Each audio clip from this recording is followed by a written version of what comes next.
Welcome to Sheet Leveler. My name's Lee, and in this short video tutorial I'll show you how to easily create a drop-down list in Excel. Let's get started.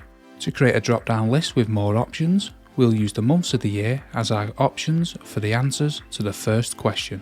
For the second question, we'll create a short drop-down list with only two items, yes and no. First, let's create a longer drop-down list.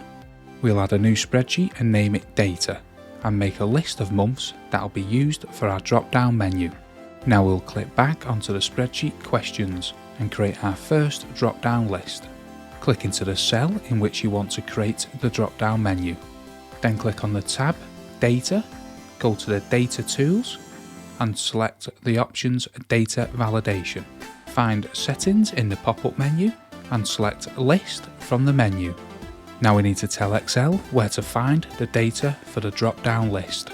Click on the icon on the right of the source box and select the spreadsheet Data, and select all the months you want to include in the list.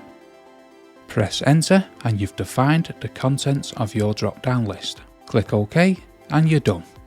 If you try to type in the cell with the drop-down list, Excel will not allow you and will give you this error message. To create a shorter drop-down list with only two items, select the cell in which you want to create the drop-down list, then click on the Data tab, go to the Data Tools and select the options Data Validation. Find Settings in the pop-up window and select List from the menu. Now type the two words Yes and No into the box, separated with a comma. Click on OK and the job is done. If you want to know how to edit the drop-down menu, change the options or remove the list completely, watch our next video tutorial. If you found this video helpful, be sure to like us and subscribe for more.